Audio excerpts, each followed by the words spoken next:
Irang asige marakta Manipurgi sanaroina Glasgow Commonwealth Gamesta Indiagi ihan hanba gold medal laukiba aduna Manipurgi sana khonabagi machat adu amuk hanna Atoppa singda Ningshing-Hankhi bani haina Sefneste yumnam khemchana fongdukre wafamasi handaki Glasgow Commonwealth Gamesta medal fanglakraba amadi Games adu da saruk yakiba Manipurgi sanaroi punna taramatoi amadi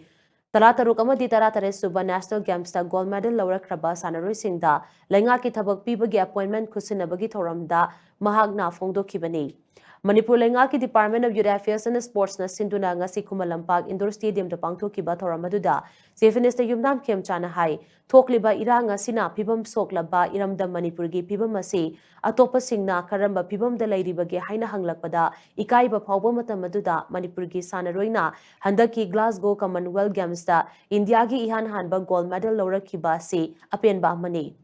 Mikub aduna Manipurgi irang asi kautoktuna Atoppa singna Manipurgi sport asi amuk hanna Ningshing-Hankhi bani. Mahaksu sanaroi amu oina haurak poibana sanaroi singna kanna hotnaduna iramdam asigi mingchat purakpa asida thamoida apenba pokpaga loinana pukning nungsiba phawi. Manipurgi sana khotnabagi hiram asi chaukhotnaba khonabada lamdam asigi tongan-tonganba club sing sanaroi singi mama mapa sing amade association singna lauriba thodang asi aikoina kaufam thokti haina mahangna phungdokhi. Mahagna makatana hai ngarang phamkiba state cabinet mifamna thoidok hendokpa lamdam asigi sanaroi sing laingaki thabak pinabagi policy ama ayaba pikhrei policy asina sanaroi singda thabak pibada karigumba makhal amatagi achan mirai naidana sathanaba mityeng thamli loinana national games ta golf fanghodraba silver amadi bronze medalist singi mafam ama policy asida yauragani ngasi laingakna sanaroi singda pukning thawgatuna selgi tengbang khusinariba asi lakadaba chahi singdadi senfam hengana ba khonagani haina mahangna makataki thabak habagi policy ngarang cabinet pass tawre then again koigi visual recruitment for group C and D koi sarita jo pame sports ki secretary sports ki director entire sports department sarita masayawna sik home department ki Home Department la iba vacancy seat 5% ama sports ki quota oizabadu madu tungana khaidokanda first Manipur rifle da second Manipur rifle da IRB tungan ba event amamam khamaganda sei tarani panda kita kurungdo bogi manung sida recruitment logiraga adusu as per magi sanabagi medal ki record gi accordingly kariguma makhalamdagi sanaroi logu madamda bias lekana samna aina cabinet da mathanga handaki last week dorkado male engda hepetsum yengal lambada phagi medal singdugi mark hana pitho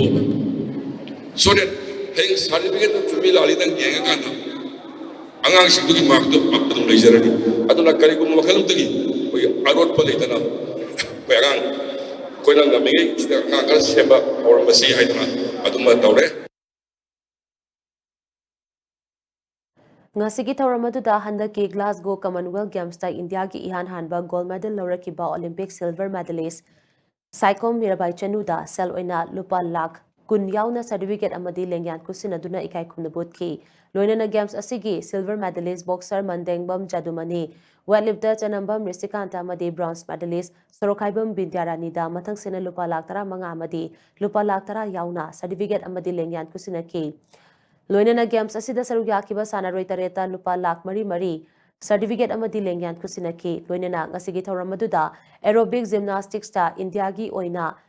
yan hana gold medal laurakibi ariha pangambam amadi judo masanada world champion oirakrabi judo kalin thoi chanambam da certificate amadi momento kusina dunai kai kumnabutki thawramaduda kuntra taruk amadi kuntra tare suba national games ta gold medal laurakraba sanaroi Kumputara Mathoi, Youth Affairs and Sports Department ta Physical Education Teacher oina by appointment letter kusinaki